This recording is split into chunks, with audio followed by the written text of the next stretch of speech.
Have you ever looked at all the gear musicians use and wonder, how does it all work? My name's Dustin, and my family and I are setting out on a quest to inspire both adult and kid musicians to create new sounds together and learn all about what it takes to produce great music. We'd like to invite you along on the journey as we explore the gear professional studios, musicians, and hobbyists use to create their art. We'll take a close-up look at the gear and ask, what's this button do? Hello and welcome to this week's episode of What's This Button Do? I'm your host Dustin, and today I'm so excited to be bringing you the new Universal Audio Anti. This is a beast of a box. You've got a direct amp emulator of some of the most killer high gain amps out there, and it sounds absolutely amazing. But most of the demos out there are showing you how this sounds running direct. I wanted to take it a different direction, so today I have set up kind of a Fender clean tone behind me. We're going to run this directly into an amplifier and see how it sounds through all the different settings, so you can hear how to use this. If you want to use this more as a pedal board than a direct box, then this is the video for you to hear what this can do. So let's hop over to the pedal board, plug it in, and see how it sounds. All right, for today's episode, we're going to be using my trusty Murphy Lab Gibson Les Paul. I've got this tuned into drop D so we can do a little bit heavier riffs on here. And we're going to be doing something. Those who have been following the channel closely know that I actually posted this video 2 weeks ago. And it was probably one of the most controversial posts I've ever made. I was showing how you can run the pedal in the front of a regular amp and use the cabinet emulation as well. And tons of people just were like, no, you can't do that. That's ridiculous. It sounds terrible. It sounds like a can of bees, blah, blah, blah, blah, blah, blah, blah. So I decided I'm going to redo the video. I'm going to show you both sides and make my argument for why you absolutely can do that. There's nothing wrong with it. There are different sounds to this pedal, and there's a ton of different demos out there, but I want you guys to hear some different ways to use it other than the ways so many of the other demo channels have just been showing you emulation, plugging it direct into the computer, which is fine, but this is a pedal show. I like using pedals in front of amps, and I believe that you should be able to hear this if you just plugged it straight into an amp and hear what it sounds like. So that's what we're going to do today. Anybody not interested in hearing that, that's fine. There's tons of other channels out there for you, but that's what we're going to look at today. So I'm going to show you how that works. So let's hop over here and take a listen. Now, the first thing you're going to notice, the controls are a little bit complex, and anybody who's familiar with UA's pedals, you'll recognize this layout very easily. You've got 6 knobs, you've got 3 switches in the middle. The 3 switches in the middle are very similar to what the other pedals have done in the past. First of all, you've got to switch to select cab emulation. If there's no light on there, basically you can run this clean into the front of an amp and there's nothing in there changing your sound to emulate a speaker. Now, this is more than often done so that you can plug in direct and run your pedal direct into a board or into your recording console and then use the emulation to be able to create the sound of a speaker. But the cool thing about UA is they make all of these usable sounds so that you can turn those speakers on to change the sound that's going into your amplifier and also alter that. So don't be afraid to play with these as we run into the amp, and you'll see that here in a second. Now, the other thing you've got here is a switch in the middle. This is your save button. Now, this is how you can save presets into the preset, but you'll also notice there's an alt switch up here. When I move that into an upper mode, it allows all the knobs on here except for the output to do something a little different and change some things. We're going to play with that in a second. And then last but not least, typically on these pedals that UA has done, there's usually 3 different amplifiers that are programmed in here. Here, because they're emulating a high gain amplifier, a lot of these high gain amps out there, like the VH4 diesels and stuff, all have kind of like a regular channel, a crunch channel, and then a lead channel, or sometimes even 4 or 5 channels. So what they try to do with this pedal is emulate the same kind of aspect. You've got your normal channel, you've got your crunch channel, and you've got your lead channel. So that's what these 3 are doing. So it'll get progressively dirtier as we switch that down. Now, the knobs are pretty straightforward, so I'm gonna let you hear the clean tone coming out of the guitar now.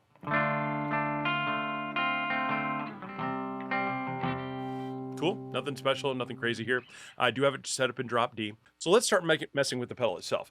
Now, when we turn this on, what you're gonna do is you're gonna hear, first of all, we're just in the rhythm section. I've got the output turned a little high. Everything else is kind of set in the middle, with the pregame being pretty low. If we've got it, we're gonna actually start even lower than that. We turn that up a little bit.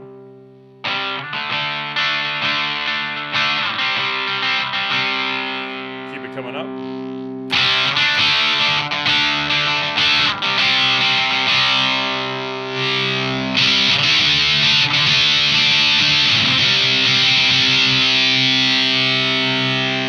can hear when I start getting into that heavier pre-gain, you really get some good crunch out of there.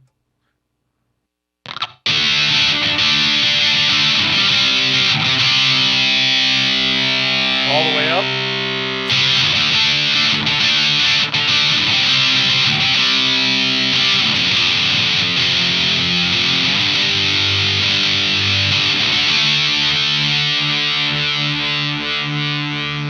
Now, if we turn this back down a little ways and we turn on the speaker emulator, let's go down to the CAV30.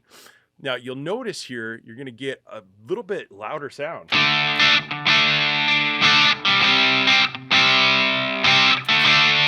I turn it back off,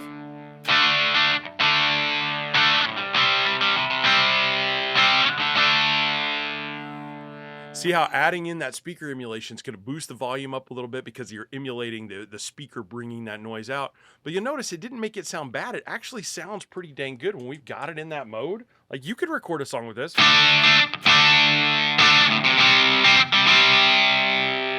Nothing wrong with that at all. Now, if we want to bring our gain up and bring our output up a little bit and go back into the non-mode, we can get that punch, we can get that deepness there, we can really make it come out. So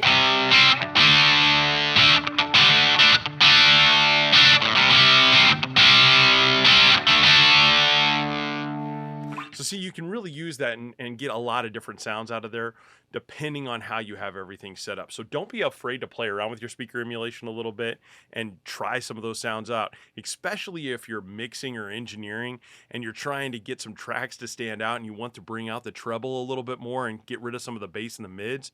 Sometimes throwing some speaker emulation in there does not hurt. You can really have some fun. Now, that's just the rhythm channel. What if we go into the crunch channel? I think this is going to get a lot dirtier.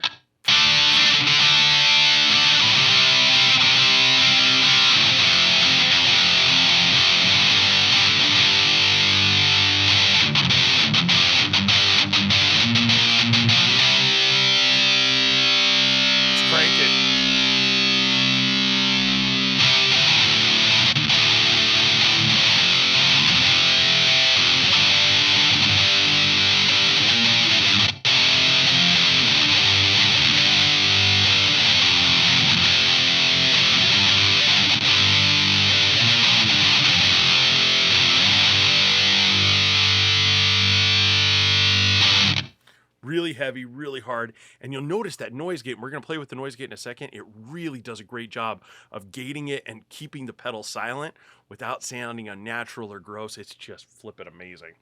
Now let's take it into the lead section, and I bet this will get even gainier.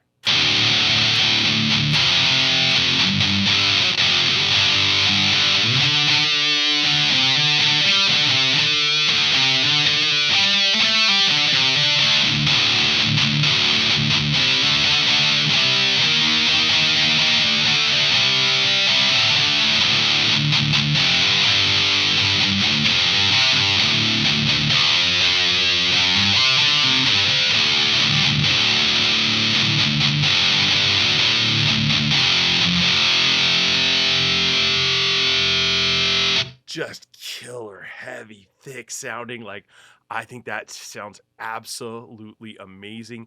And again, we're running into a completely clean amp. Let me just remind you of the clean tones. I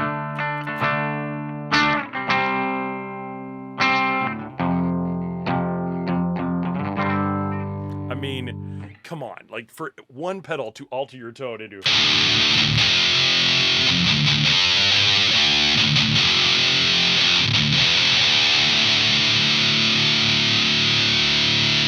just abso-freaking-lutely rocking. I love everything this can do. Now, again, you can get into some crazy tones with these speaker emulation. I'm going to turn down this just a little bit, and I'll show you what happens here. You get into this kind of like funky, like HM2 zone by doing this, because you start to introduce more grit.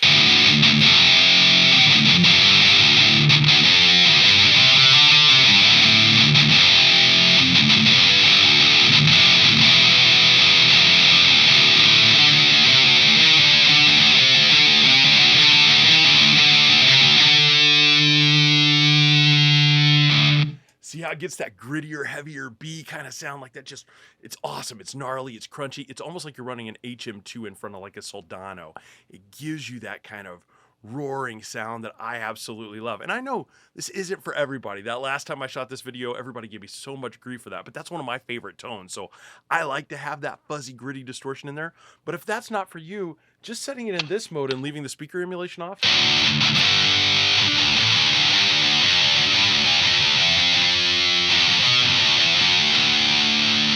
Still sounds killer. Like, that's awesome. It's gnarly. It does have that heavier thing.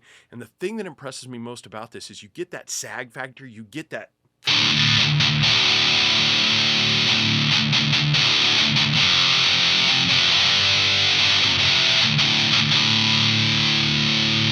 That chug that just most distortions can't impart that. That's something that naturally happens from a tube amp when the tube is starting to compress. This simulates that perfectly. And again, we're not going direct here. We're going through an actual amp, and it pushes that amp into overdrive and just, seriously one of the best distortion pedals, just hands down, that I've ever played. There's so much versatility in here. And we haven't even got to the alternate modes now. So let's do that. Let's take this, and I've kind of left the EQ kind of in the mids here. The EQ is really simple. You've got lows, mids, and highs, and you can bring those out. Let's just real quick before we get into the alternatives, I'm going to just hit a couple of things here. So.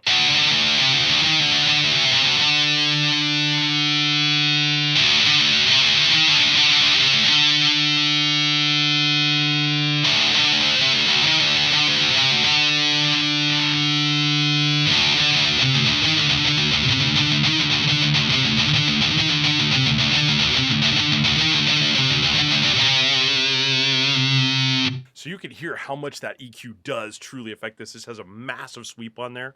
So you can dial this into any amp that you're running it into. Since I'm just using a standard old clean amp, this is simple. You don't have to do much here. You can just kind of leave it straight up.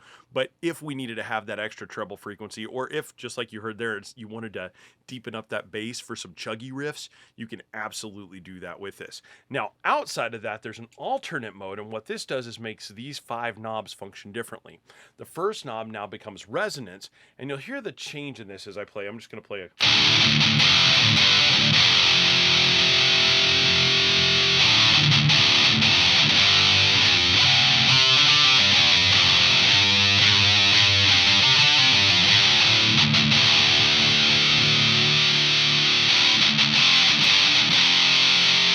See how that thickens it up a little bit? It just, when we bring this up to about that 1, 2 o'clock range,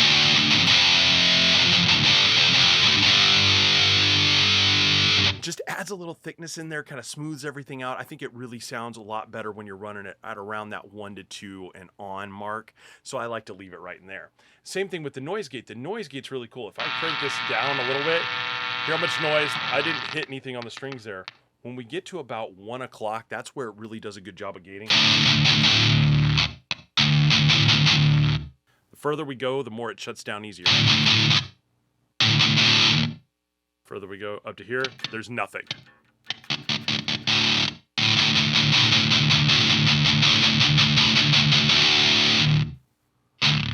What I like to do is just find that spot where your hand palm muting will cut it out.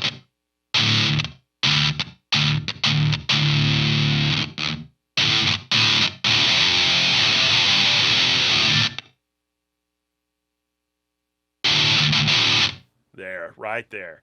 And then down here, this becomes an overdrive pedal, because a lot of people in front of those classic gain pedals or amps, so they would put like a tube scream or something to push it a little bit more. Now there is an app you can download with this. I am not going to mess with that because I freaking hate pedals that require apps, because that means you got to have your phone working, and I've been burned where I had an iPad that used apps on certain pedals and then they never updated it, so now none of those apps work anymore. I say if you can't use the pedal just from the pedal itself, don't mess with it. You'll see lots of demos out there that show you how to use the app. Feel free to use them, but just remember, you don't have to have an app to actually use this pedal. But essentially, you can choose from 2 different overdrives. In this mode, we can only choose one, the actual like pedal that's programmed into here, which is more like, not quite tube screamer, but kind of. And what you do is you set the overdrive level, you set the tone, and then the actual push, the pregain, and then the actual level of it. So what we're going to do is we're going to set the overdrive down a little bit, because I like it down here. I like the overdrive level up a little bit, and I like the tone up a little bit. Watch what happens. If I bring this up,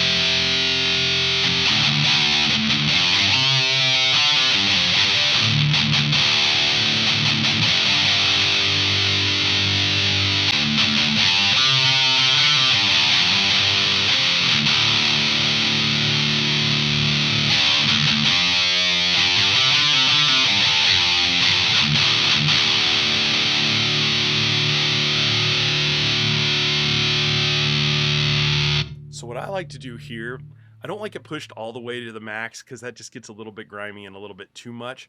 What I like to do is set all of these pretty high like this, and then let a note ring out and dial things back until you start to hear the notes sound really pretty. So let's just go.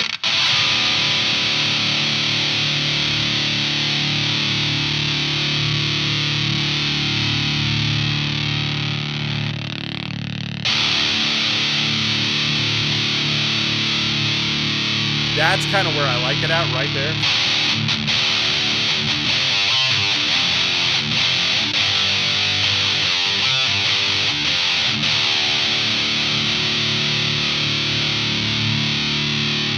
See how absolutely killer that sounds?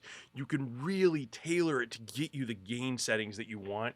It just sounds absolutely gnarly. And then once you've got all that set up, when you flip back over to amp mode, now anytime I turn these dials, it's not going to affect any of those things. It's just going to take it back naturally. So if we go back to the EQ settings that I kind of had this on set at the first, output never changes. And then these will just go back to wherever I want to have them at. So I'm going to bring my gain back down. Let's try this one more time.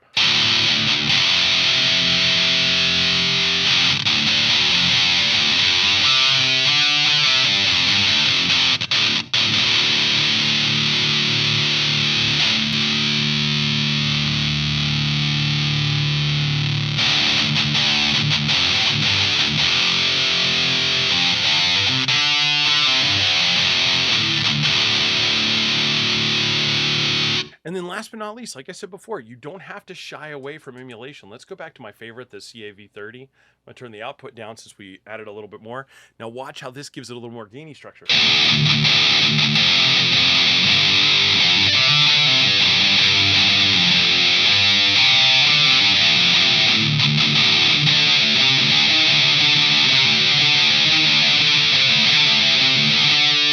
Versus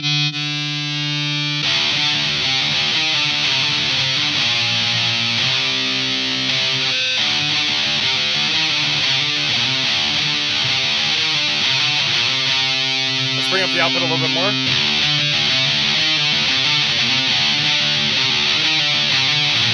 See, we have to crank the output to really get that. If we bring this back and go back down here.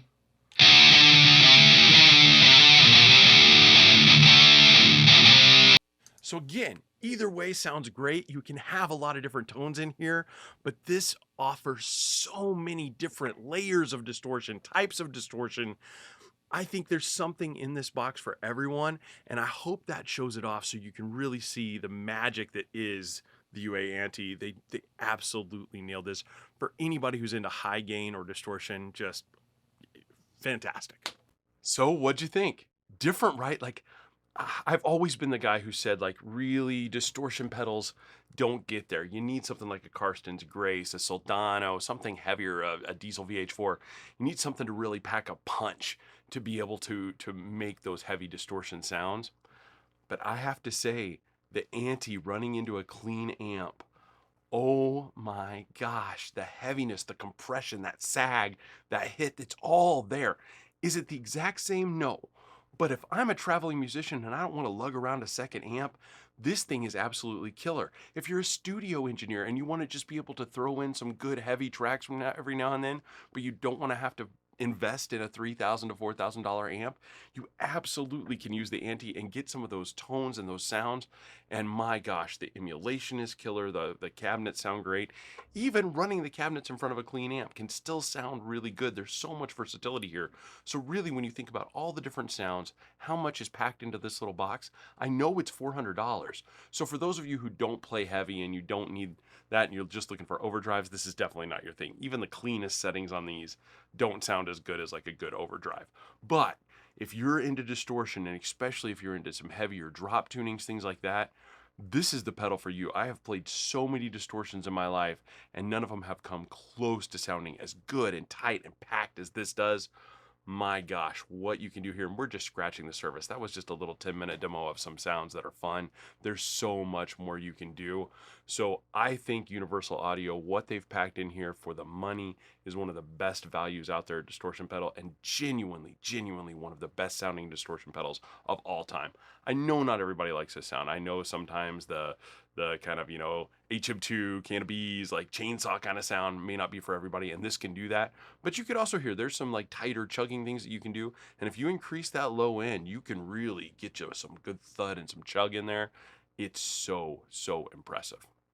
Well, thank you all for coming out today. If you've had experience with this and got to play with it a little bit, please comment down below. I'd love to hear how you're using it, the sounds that you're getting out of it. I know a lot of people like to dial in like the 5150 sound. That's just not my thing, but it does that in spades. It also does a lot of different versatile kind of metal sounds. So please, please, please let us know how you're using it down below. Love to hear your experience with this or any of the other Universal Audio pedals. I've just been so blown away by the quality and what you get for these. I think they're doing a fantastic, fantastic job. Well, soon we'll be putting out some things on Instagram, so please follow us down there if you get a chance. We're going to be doing some more demos with this, some mixing it with other pedals, and then we have a big lineup of things coming this fall. So if you get a chance, hop over to Instagram, give us a little follow down there. And as always, thank you to my friends at Palen. I really appreciate you supporting the show and having us out each week. I am sure they're going to be carrying these UA, so if you have any questions or you're interested in these, please reach out to them. I'm sure they'd be able to hook you up and help you out with any issues.